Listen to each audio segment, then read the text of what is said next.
Depois dessas coisas, pôs Deus Abraão à prova e lhe disse: Abraão, este lhe respondeu, diga comigo, eis-me aqui. Escreva do lado: essa sempre será a resposta daquele que serve ao Senhor. Amém? Sempre será a resposta daquele que serve ao Senhor. Eis-me aqui. Se alguém disser algo diferente para você, é pai da mentira. Então ele diz: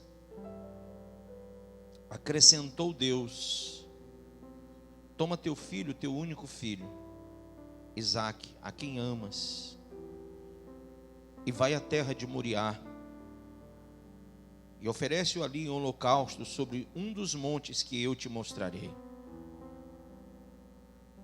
Levantou-se, pois, Abraão de madrugada, e tendo preparado o seu jumento, tomou consigo dois dos seus servos e a Isaque seu filho, rachou lenha para o holocausto e foi para o lugar que Deus lhe havia indicado.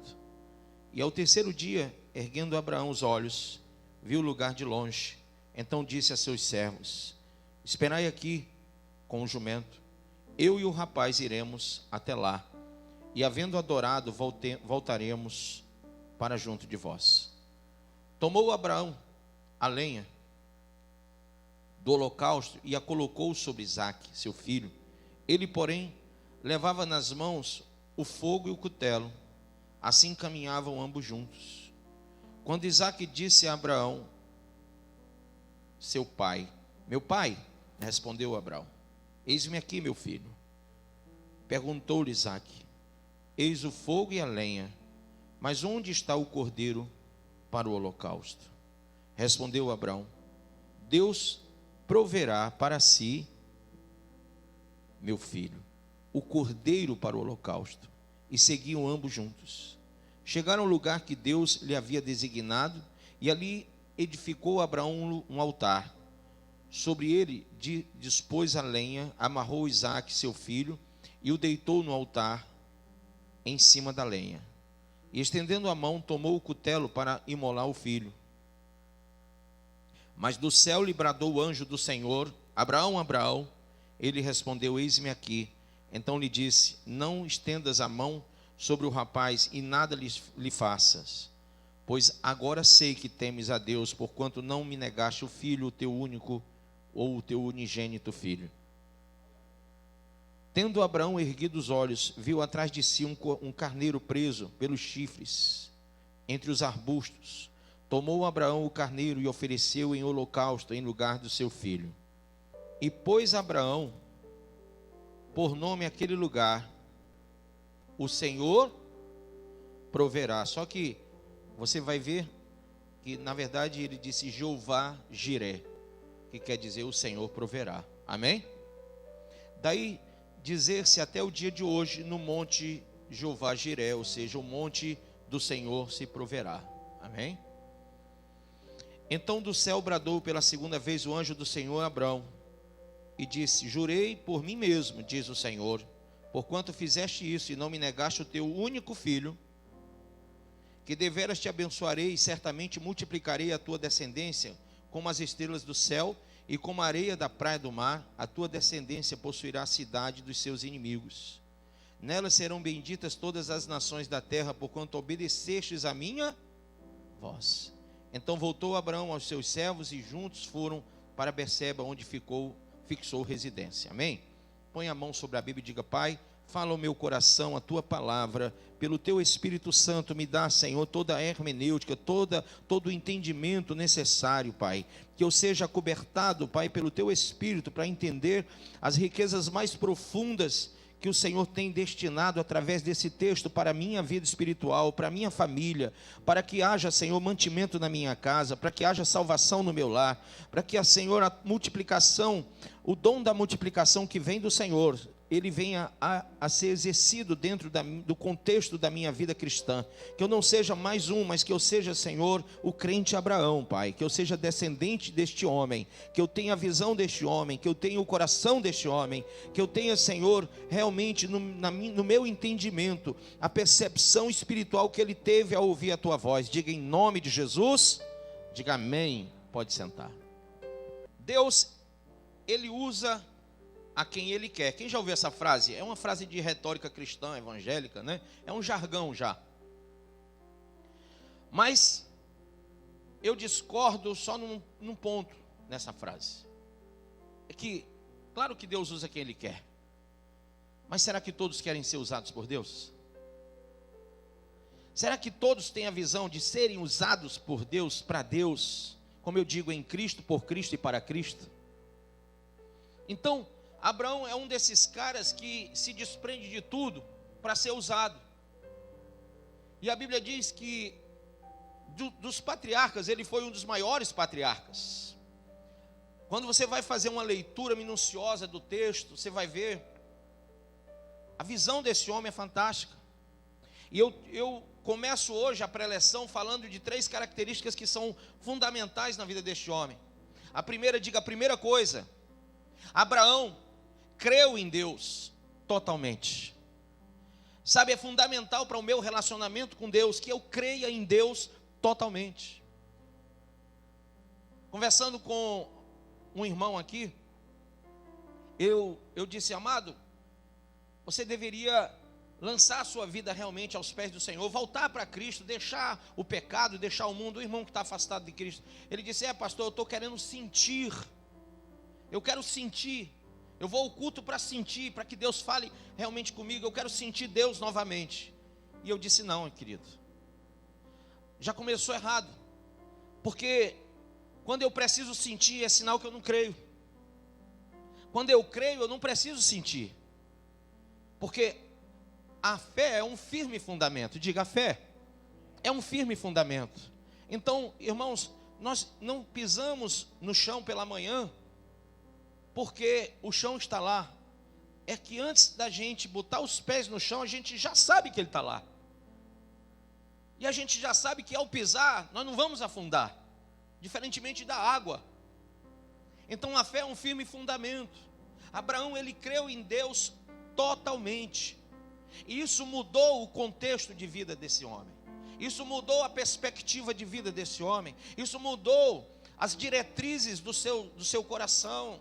Sabe, irmão, ele poderia ser outra pessoa, ele poderia vivenciar outra realidade, ele poderia compartilhar de outra religião, ele poderia se expressar de outra forma, mas ele resolveu crer em Deus totalmente. Diga para o seu irmão: irmão, você já pelo menos uma vez tentou crer em alguma área da sua vida em Deus totalmente? Por que muitas vezes a gente não alcança algumas coisas, irmãos? Será que a gente crê em Deus totalmente? Ou será que quando as coisas vêm até nós, nós não confiamos, nós nos desesperamos e muitas vezes pensamos: o que Deus está fazendo? O que Ele está fazendo agora?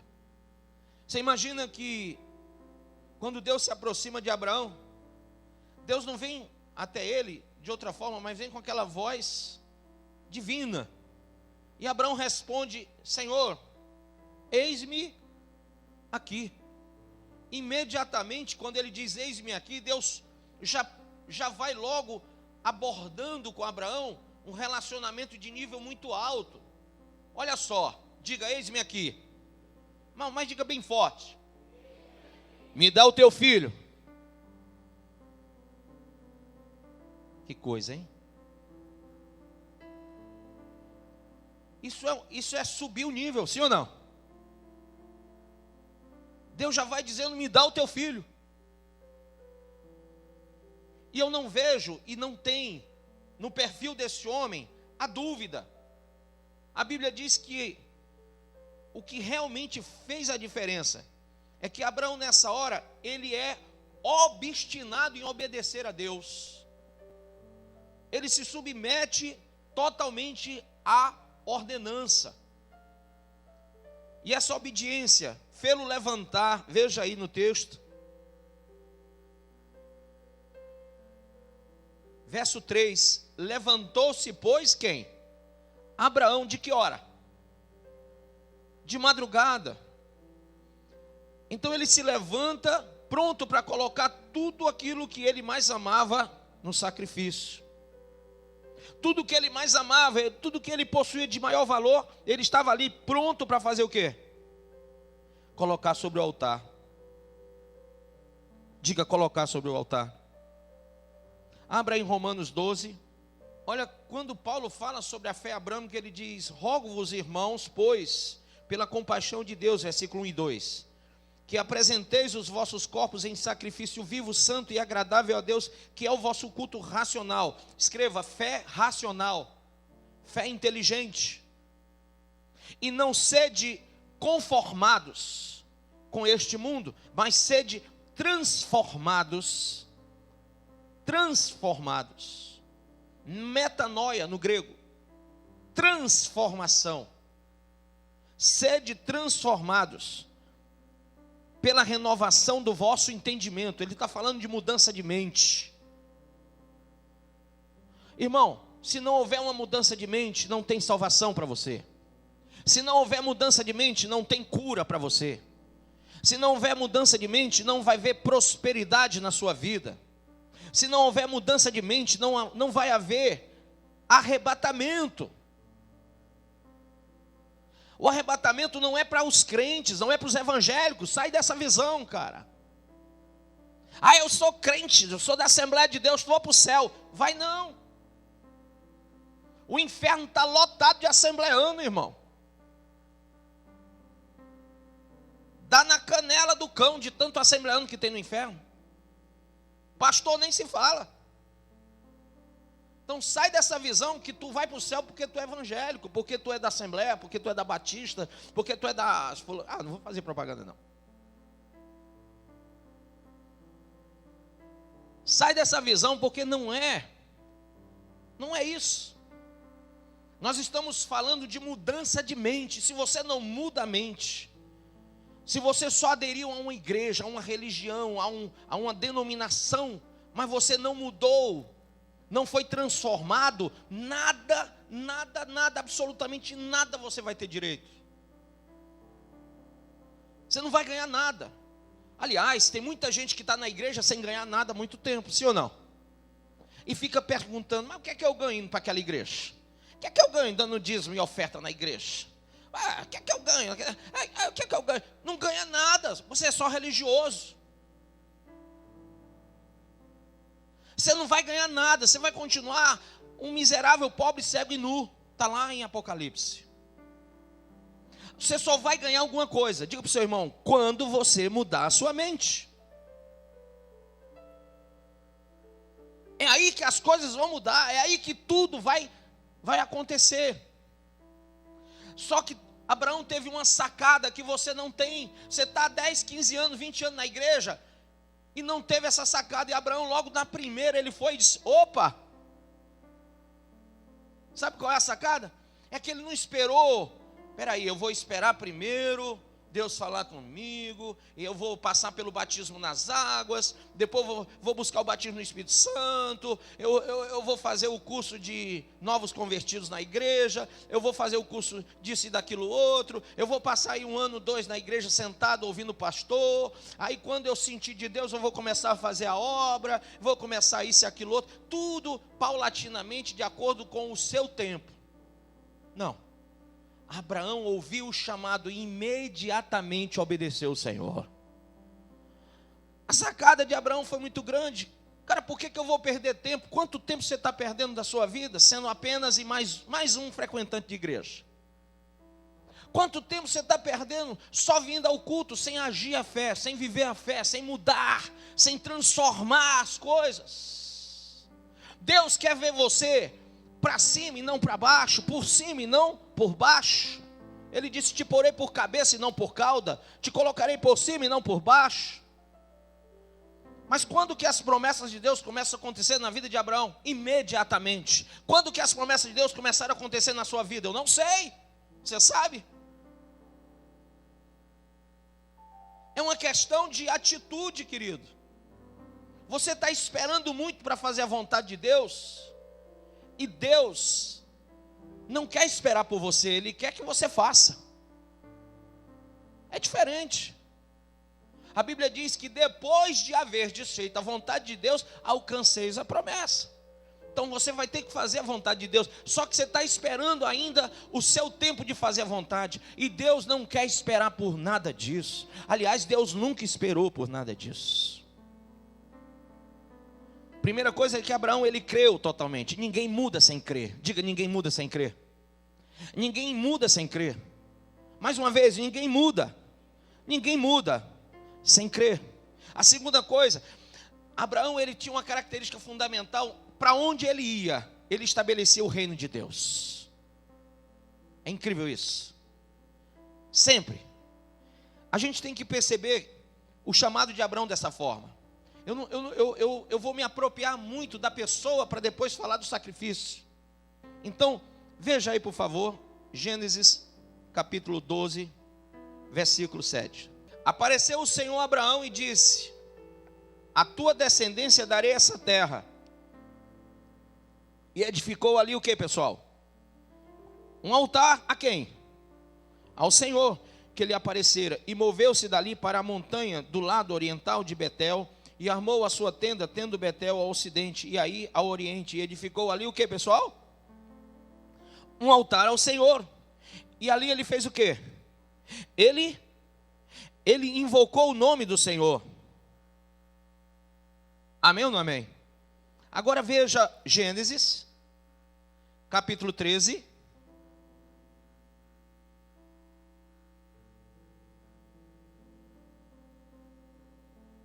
Verso 1. Subiu, pois, Abraão do Egito para o lado do sul. Se você ler no 12, ele ainda no lado do sul, ele vai edificar o altar. Ele e sua mulher e tudo que tinha, e com ele Ló. E era Abraão muito rico em gado, em prata e em ouro. Deus estava abençoando o cara é o cara, né? E fez as suas jornadas do sul até Betel, até o lugar onde, a princípio, olha por que o cara era rico, por que ele era próspero. A princípio estivera a sua tenda entre Betel e Ai, até o lugar do altar que outrora ali tinha feito. E Abraão invocou ali o nome de quem? Do Senhor. Então ele passava no norte, edificava um altar. Passava pelo sul, edificava um altar ao Senhor. Amém? Irmão, quando você vai visitar a sua família, você edifica um altar lá? Quando você vai visitar o seu vizinho, você edifica um altar lá? Quando você vai lá na empresa que você trabalha, você tem edificado um altar ali? Quantas pessoas você se relaciona que você já poderia ter edificado o altar do Senhor ali? É incrível que Abraão não perde o tempo e nem a oportunidade de edificar ao Senhor um altar. Quantas pessoas se relacionam com a gente deve edificar o altar. Pastor, o que é que eu faço? Qual é o produto? O que é que eu compro para edificar o altar? É ouro, é prata, é bronze? É não, querido, é Cristo. Para onde você vai, com quem você fala, o coração de quem ouve tem que ser edificado.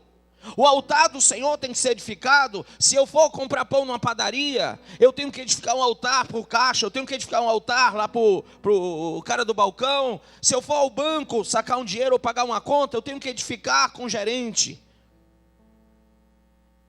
Sabe, se eu vou visitar a sogra, vamos falar da sogra, coitada, eu tenho que edificar um altar na vida dela.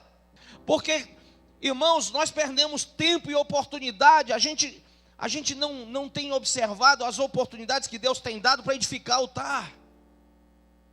Quantas almas, quantas pessoas nós poderíamos ganhar para Cristo se a gente entendesse que para onde a gente vai, com quem a gente fala, é momento de edificar um altar. É oportunidade de pregar o Evangelho, é oportunidade de transformar a vida, de levar a metanoia de Deus, de levar a cultura de Cristo, de implantar no coração de pessoas a sã doutrina.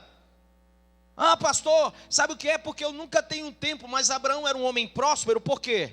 Porque primeiro, Abraão creu em Deus totalmente.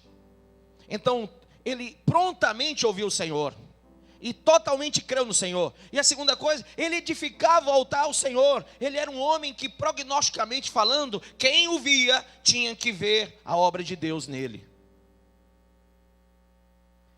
E isso é importante, estabelecer, diga estabelecer, o reino de Deus. Veja aí em Gênesis 13, versículo de número 18. E Abraão mudou as suas tendas e foi e habitou nos carvalhais de Manre, que estão junto a Hebrom. E o que ele fez então? Quando ele muda a tenda, ele faz o quê? Edifica ali o quê? Um altar ao Senhor. Amém ou não amém? Vai lá em Gênesis 22, 9. Gênesis 22, 9. E chegaram ao lugar que Deus lhe dissera e edificou Abraão um altar. Porque, irmão, Deus chamou ele para o sacrifício, mas Abraão já tinha costume, já tinha o contato com isso. Não é estranho para Abraão o que Deus estava falando com ele. Olha, Deus pediu a ele o sacrifício. Mas, pastor, está aí no texto, não está que Deus pediu um altar? Não está, filho? Lê aí no texto que Deus pediu um altar. Não está, pessoal? Sim ou não? Fala comigo, sim ou não? Não.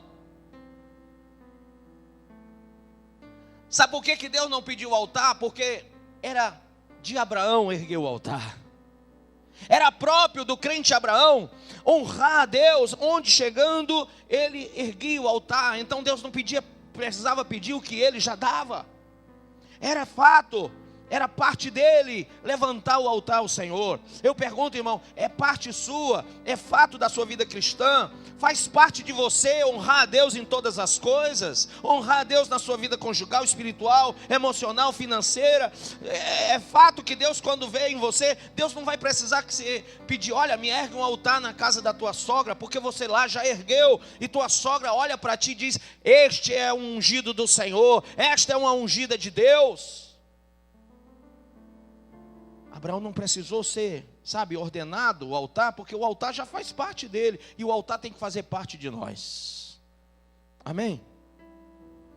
Mas o que Deus ordenou a Abraão foi o sacrifício. E mesmo assim, quem já tem o altar para o sacrifício já não é tão difícil de entender. Se eu já estou pronto para o sacrifício, irmão, é só correr para o abraço, sim ou não? Mas tem gente que quando Deus chama para o sacrifício, espera aí, Senhor, espera aí que eu não tenho nem altar para isso.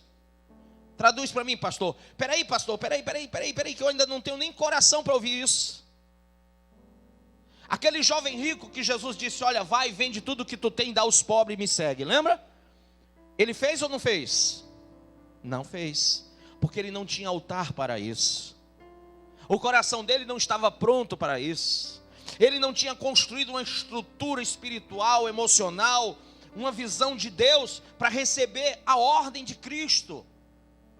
Quantos Jesus disse, olha, larga tudo e me segue, eles não seguiram. Quantos não se tornaram discípulos de Cristo porque não tinham altar para isso, não estavam prontos para isso, não tinham erguido a Deus algo no coração, o coração não estava pronto para servir o Senhor, filho.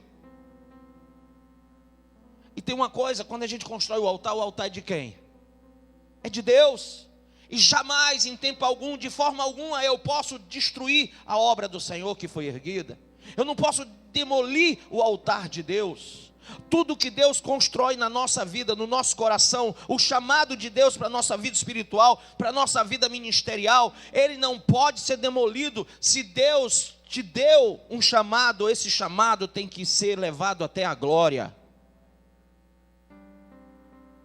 Eu vejo muita gente desistindo do chamado, da obra, do propósito, do sacrifício, porque o altar foi destruído. Com o quê? Pessimismos, altruísmos. Sou eu e não Deus. Não é uma visão cristocêntrica, mas do homem. É o antros. Eu e eu. Você tem destruído o seu altar. Ou melhor, o altar que Deus quer que você tenha. O seu coração tem sido demolido. O templo e morada do Espírito tem sido aviltado. Por quê? Porque a estrutura espiritual que você tem que ter no coração para ouvir a voz de Deus e dizer, diga, eis-me aqui, Senhor. Bem alto. Me dá o teu filho. Você tem estrutura para ouvir isso? Se Deus te pede o dízimo, a oferta, você fica se balançando. Se Deus diz para você evangelizar, você diz que não tem tempo. Se Deus fala para você largar o cigarro, você diz, eu não consigo, meu pastor. Eu não consigo deixar a droga. Eu não consigo deixar o cigarro. Eu não consigo deixar a prostituição. Pastor, eu não consigo deixar a lascívia. Sabe, pastor, é que eu gosto desse tipo de roupa. Irmão, cadê o teu altar para Deus? Eu quero falar de Abraão, porque Abraão não é esse cara que você, sabe, não é só aquela visão daquele homem que pegou o filho e levou para você. Não, ele é um cara que creu em Deus totalmente, ele lançou sua vida para Deus, é tudo ou nada. Ele creu no Senhor totalmente. Senhor, se é isso que o Senhor quer para mim, então eis-me aqui, Senhor. O eis-me aqui de Abraão não é o eis-me aqui de muito crente, meia tigela e meia pataca, que diz eis-me aqui, mas nunca está à disposição de Deus. Nunca.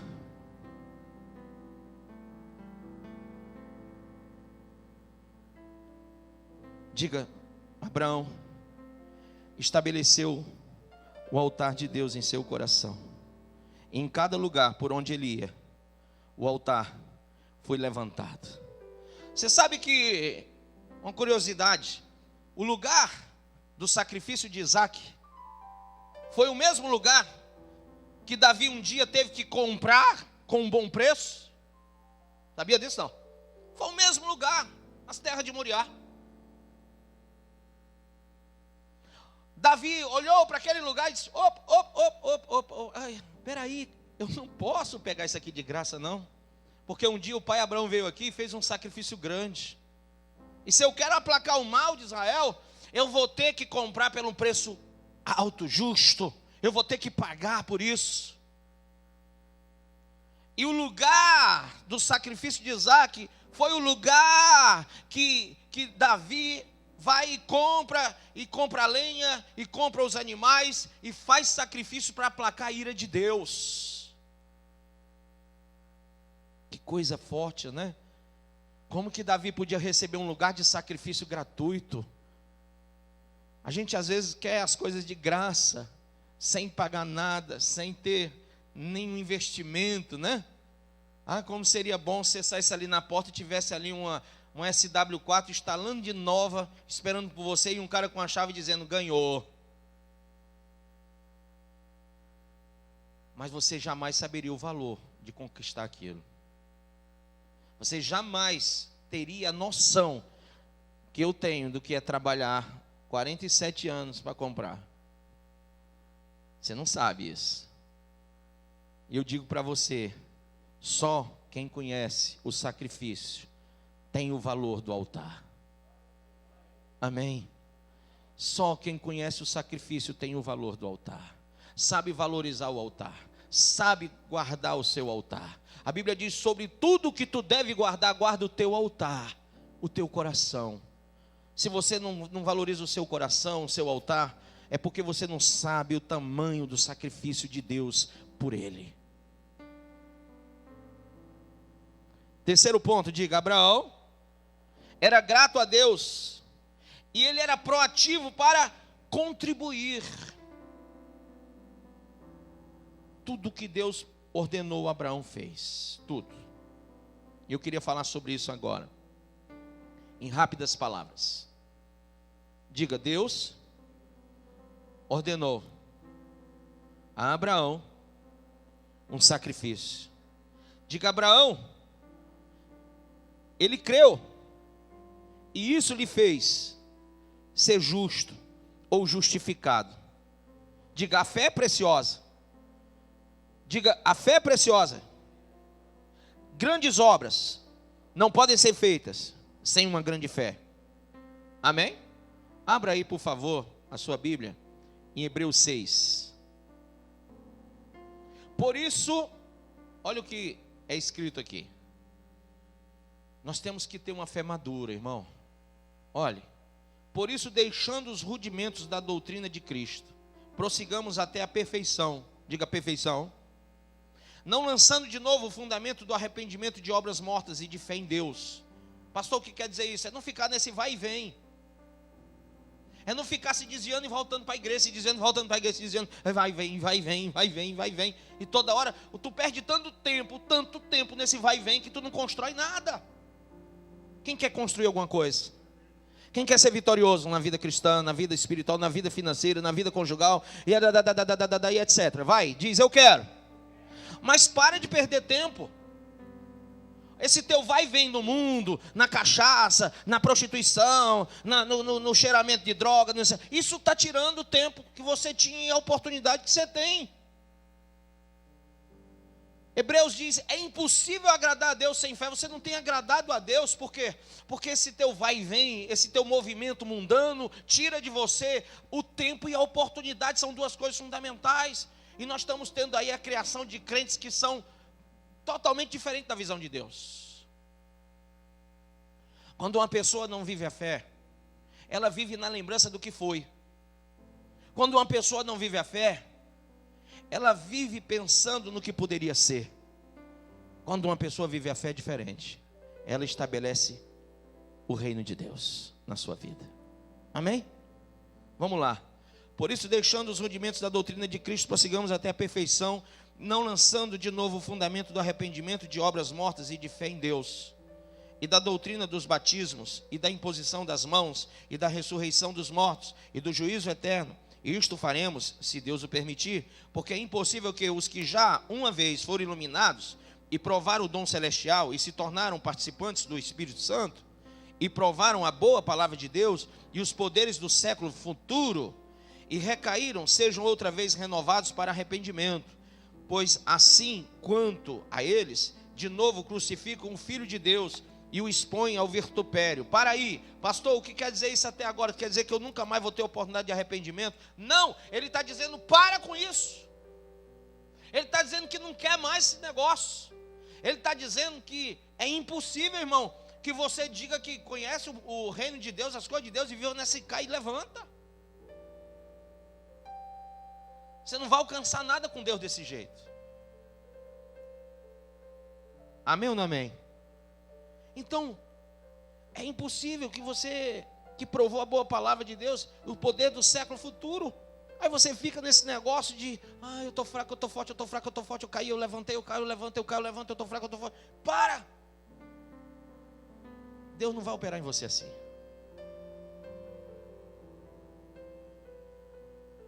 Porque, diga, a terra que embebe a chuva, que muitas vezes cai sobre ela, e produz erva proveitosa para aqueles por quem é lavrada, recebe a bênção de Deus. A terra recebe a bênção de Deus. Mas a que produz espinhos e abrolhos, é o quê? Reprovada. Quem quer ser a terra abençoada, levanta a mão. Mas se você for espinhos e abrolhos, a que produz espinhos e abrolhos é reprovada. Pastor, eu fui expulsado. Lembra que Jesus repreendeu seus discípulos porque eles foram expulsar demônio de um lunático? E na hora que foram expulsar, o demônio não saiu? E o pai chegou e disse, teus discípulos já tentaram e não conseguiram. Jesus disse o quê? Homens de pequena fé. Presta atenção nisso. O mestre está ensinando a gente que se a nossa fé for espinhos e abrolho, a gente não vai alcançar resultado. Olha o que diz. Mas a que produz espinhos e abrolhos é reprovada. Eles foram reprovados ali. E perto o estado de quê, pessoal? Maldição. Quem tem vivido maldição sabe o que eu estou falando. Quem tem vivido problemas sabe o que eu estou falando. Quem não consegue tirar o pé da jaca sabe o que eu estou falando. Quem não consegue prosperar na vida sabe o que eu estou dizendo. Quem não consegue vencer sabe o que eu estou dizendo. É porque você vive na maldição. Na maldição. Não mudou a mente. Se não mudar a mente, não alcança nada. Pastor, ora por mim, por favor. Vem cá, pastor Dantes. Vem cá, meu amor. Vem cá, vou fazer uma oração na sua cabeça. Manifesta não, viu? Olha só. Deus, muda a mente dele. Muda a mente dele, em nome de Jesus. Amém? Não. Você sabe por quê? Porque essa oração não vale. Não adianta pedir oração para mudar a mente, quem muda é Ele. Ele recebeu o conselho do Senhor que está sendo falado aqui, quem está entendendo? O que você vai fazer com a palavra que você está ouvindo aqui? A mesma que eu estou ouvindo, que ele está ouvindo, você está ouvindo. O que você vai produzir lá fora? Espinhos e abrolhos? Ou você vai produzir o fruto da boa terra? É a sua mente, o seu entendimento, é o seu resultado do que você vai fazer com o seu altar, que é o seu coração, que você deve valorizar e que você deve preparar para o chamado de Deus toda hora e todo instante. Se Deus te chamar, sacrifica para mim, diga: não ouvi, me dá teu filho. É isso. Toda vez seu coração tem que estar pronto para o sacrifício. Em cada segundo da sua vida. Isso é um exercício de fé. Isso é um exercício de fé. Se eu não estiver pronto, irmão, eu vou ser um crente pessimista, eu vou ser um crente, sabe, caído, vencido por tudo. E aqui diz, leia comigo: é reprovada, e perto está da maldição, o seu fim é ser queimada. Diga: inferno. Quer viver como herdeiro? Segue comigo aqui. Mas de vós, ó amados, esperamos o quê? Coisas melhores. Entende o que Paulo está dizendo? Aqui eu creio que foi Paulo que escreveu.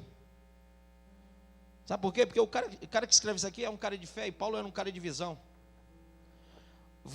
De vós, amados, eu espero coisas melhores. Quem espera coisa melhor do outro? Levanta a mão. Puxa, eu tenho que esperar coisa melhor. Se eu esperar coisa pior, meu filho, pelo amor de Deus, se a gente entrar nesse governo esperando que é pior do que o outro, lascou. A gente sempre tem que esperar coisa melhor, ou não é? Agora, Deus espera coisas melhores de nós. Eu tenho que esperar coisa melhor da minha esposa, ela tem que esperar coisa melhor de mim. Meus filhos têm que esperar coisa melhor de mim. Eu tenho que esperar que esse ano os meus filhos sejam melhores filhos do que foram até hoje. Nós temos que esperar coisas melhores. E ele diz: quanto a vós, ó amados, esperamos coisas melhores. Porque o evangelho tem que causar um efeito de fazer você melhor do que você já foi. Não é uma regressão, é uma progressão. Amém ou não? Ah, pastor, é porque eu já estou com 50 anos de igreja. Gente, espírito não envelhece não, só o corpo. Para com essa mentalidade, porque você pensa que está velho espiritualmente. Ninguém envelhece espiritualmente não. Você tem que estar se renovando todos os dias para ser perfeito. Perfeito para Deus. Quem entendeu? Perfeito. Deus quer ver a noiva perfeita, linda. Linda, que nem minha mulher quando eu casei com ela. Hoje está melhor. Entendeu? Por quê? A gente tem que esperar. Cara, se você imagina Imagina aqui, Fabrício, tu fazer um prognóstico assim para casar com uma pessoa. De repente, no dia, quando ela entra, tu pensando num vestido branco, de grinalda lindo, aquela coisa. Aí ela vem com um vestido preto, com lilás. E tu descobre que ela é banguela no altar. Imagina a situação. O olho é de vidro, perna de borracha, tu vai descobrir tudo na hora. Não dá, irmão. A gente quer perfeição, não quer? A gente quer o bom, o melhor, a gente quer o melhor. Mas como que eu vou alcançar o melhor de Deus se o meu altar, o meu coração não tem sido perfeito para com Ele? Se eu não estou pronto para exercer o sacrifício na hora que Ele me ordena. Se eu não digo eis-me aqui de coração, é um eis-me aqui de boca só. Ele está dizendo: eu espero coisas melhores e coisas que acompanham a salvação. Ainda que assim falamos, tem que ser coisa que acompanha a tua salvação. Não pode ser coisa que tira ela. Porque Deus não é injusto para se esquecer da vossa obra e do trabalho do amor que para com o seu nome mostraste, enquanto serviste aos santos, e ainda servis. Mas desejamos que cada um de vós mostre o mesmo cuidado para completa certeza de esperança até o fim, para que vós não façais negligentes, mas sejais o quê? Imitadores dos que pela fé e paciência herdam as promessas. Quem crê? Nós temos que imitar, irmão, a fé de Abraão. E diz: porque quando Deus fez a promessa a Abraão, como não tinha outro maior por quem jurasse, jurou por si mesmo, dizendo: certamente abençoando te abençoar. Quem crê que se abençoar vai ser abençoado? Se plantar vai colher. Se crer vai ver a glória de Deus. Se servir o Senhor vai para o céu. Se deixar o mundo vai ser cheio do Espírito Santo. Ô irmão, abençoando te abençoarei. Olha o que Deus está falando com ele. Abençoando, Antônio, te abençoarei. Não, traz aí a oferta, o sacrifício. Não, eu não posso. Deixa a prostituta. Não, eu não posso. Deixa a droga, não posso. Deixa o cigarro, não posso. Para com essas más amizades. Não, é porque são meus amigos. Cara, abençoando, te abençoarei. Mas tu tem que deixar a maldição. Amém ou não? Deixa essa maldição de lado. E o que ele diz? E multiplicando, te multiplicarei. Quer dizer que Deus não começa a multiplicar nada na nossa vida se eu não começar o processo primeiro. Primeiro eu começo a multiplicar. Amém? Vou fazer uma pergunta. Quem aqui? Hoje é que dia do mês? 13 de janeiro? Quem aqui ganhou uma alma para Jesus e essa alma está com você na igreja agora? Não, estou falando mês de janeiro, sem me enrolar. Eu conheço aí. Isso aí foi do ano passado. Não vem com um negócio de coisa errada. Eu estou falando de janeiro. Quem? Você ganhou uma alma? Você? Já está ganhando mesmo? Não vai desviar não? Tem certeza? Se eu te matar, você vai para o céu? Amém. Quem mais? Sei lá? Ganhou uma? E sei lá? Ganhou também? Você ganhou uma alma? Ganhou mesmo? Não vai desviar não? Ganhou, cuida, né? Tem que cuidar. Agora preste atenção. Numa plateia, 3 pessoas ganharam uma alma.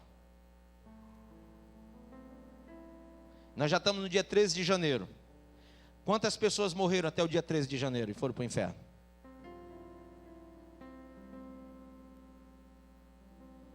E agora?